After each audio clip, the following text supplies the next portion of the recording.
Well, hello to you everyone, I am Tessellating Hexagons, and I've got to say, I am a little bit disappointed because today, as you can see, I am talking about the Czech Republic, also known as Czechia, although they do currently enter Eurovision as the Czech Republic as opposed to Czechia, so that's what I'm going to call them in this video, please live with that. But yeah, they had a national final this year, sort of. There wasn't a live televised show, but other than that, it was a national final. And people have been incredibly salty at the result, and honestly, I'm disgusted by some of the comments I've seen in response to this song. So, with the footnote of please live with it, the Czech Republic has gone with Albert Černý, Jaromír Schubert, and Antonín Hrabal, collectively known as Lake Malawi, and a song entitled Friend of a Friend. It's, I believe, the first song this year presented fully in English, music and lyrics by Albert Černý, along with Jan Steinsdorfer and Maciej Mikołaj Trubelec, which is not easy to say as someone who is entirely British, but yep, that's the Czech Republic song. Some people aren't happy to see it. Well, I think those people should stop, think carefully, and well, just listen to what I have to say, really. See, when I first heard the recap of the Czech national final this year, I admit very few of the songs actually stood out to me in that moment, and I too did also think that a certain other entry in that lineup was a shoo-in to win it, but having listened to the song that did win in full, I feel like the hype for that certain other song unfairly overshadowed this incredibly legitimate entry, alongside several others in the lineup actually. Truth be told, I was impressed with the whole arrangement of the entire selection. It reminded me of an online song contest, but like one of the really well done ones. If you're into Eurovision, you'll probably know what I'm referring to. Because it was full of real world music taken from the real world, as opposed to, you know, obviously written with farming points at Eurovision at the expense of being a real song kind of music, you know? And Friend of a Friend, in my opinion, sits at the absolute pinnacle of that of the various Czech candidates. Also, not especially related, but it kind of reminds me of Sweden's song from last year, except this song is so much of a better example of that style of song, in my opinion. What baffles me is that nobody else seems to see the admittedly loose similarities here when I say that. Like, I'll say, oh, this reminds me of Dance You Off, and they'll be like, how? And I'm like, how yourself? How are you not seeing the comparison? Like, are we listening to the same piece of music here? Well, I digress. Regardless, there are quite a few things that leapt out at me with this song right away when I first heard it. First off, I know this is a really trivial, really Tess thing to say, welcome to my channel by the way, but I really like the rhythm of this song, which I know that's kind of random, but it's fun. It's a bop in the purest sense of the term. And if it's something that can make anyone feel good, then I think that counts as a valid plus point of the song. More broadly speaking though, as I said earlier, this song especially, alongside a few others in the Czech lineup, really sounds like it's a, quote, real world kind of they'd play it on the radio even in Eurovision-phobic countries like here in the UK kind of song, both musically and lyrically. Like, it's a song that Lake Malawi could have written and produced and submitted to be played on the radio even without Eurovision even existing, without even being part of the question. And I think that kind of representation is undoubtedly a very good thing, both for Eurovision's image as a whole, and for the music industry at large, both domestically and internationally. Eurovision isn't its own bubble, after all. And, perhaps as an offshoot of it being that level of real-world competent, one thing that really struck me with this song is, even after just hearing it one single time, I could still call the melody of the refrain to mind very easily, even several hours later, even after doing other work. And that was true today as well. When I wrote the entirety of this review, went and did some other work, went and had lunch, came back to record this, I still have the melody of the song in my head. I listened to Lavender between writing this script and performing it now, and I still remember how the Czech song goes. It is that memorable. Yeah, it may be relatively simple in its composition, but it's incredibly effective, and that can only work in its favour at the contest if you think about it. Combine that with the song's already infectious atmosphere as a whole, and you've got quite the powerhouse on your hands. I mean, just listen to the instrumental, and just read the lyrics separately from one another. Both, separately, paint a very vivid world that tells the story of the song. And if you can get people to come into the world of your song with just one out of the music and lyrics, and forget everything else for those 3 minutes, and then you put them together, that's a sign of some very powerful Eurovision magic indeed. The Czech Republic's playing with fire, whether the fans realise it yet or not. Right. I could open this section by saying it isn't a certain other song from the Czech national final, you know, the one that reminded people of Lana Del Rey, but that is not a valid criticism of this song. Please. You're allowed to not like this song, or feel neutral towards it, but if you do, please make sure that it's because of something the song actually does or doesn't do, rather than just because you're salty at the fact that this was chosen when your favourite wasn't. Seriously, people. For example, the song's retro aesthetic and simple stripped-back style isn't for everyone. I personally really like it, but I'm very much aware that this genre does not tickle everyone's boats, and that is totally fine.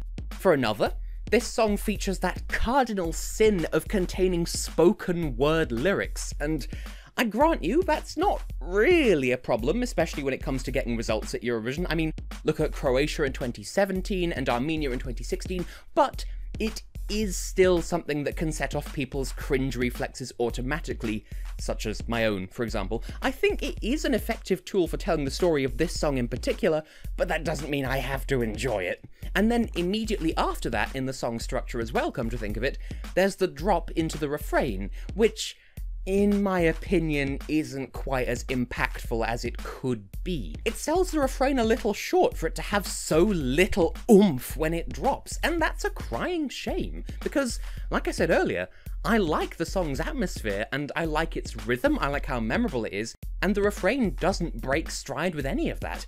It just doesn't reach quite the heights the verses set me up to expect going into it. See, Eurovision fandom, it is not that hard to stop, think carefully, and formulate actual coherent thoughts on the song, rather than just kicking and screaming that your favourite didn't get through. Can we please be civil here? Right, scoring. Well, in my most brutal, most honest of opinions, I think the lineup of 2019 is only going from strength to strength so far.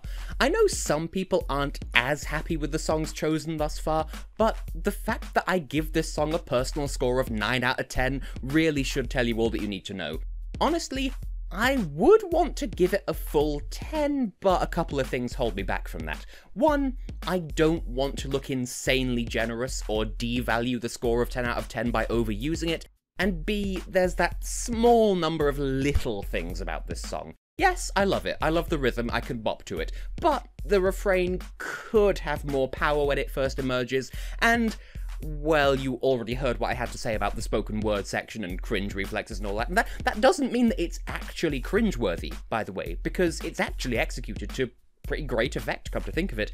It's just, it makes me wince on instinct. You know, kind of like the idea of a white woman rapping even if she raps perfectly competently. Naming no names from San Marino last year, of course. And as for the technical score, I think 8 out of 10 would be fair for this one. This song is an excellent showcase of how modern, real-world music absolutely has its place at Eurovision. And yes, we've had this conversation before, back in 2017 with Dance Alone. I know this song has influences from the 80s, but it's still written with modern-day style and competences, so it's a modern song.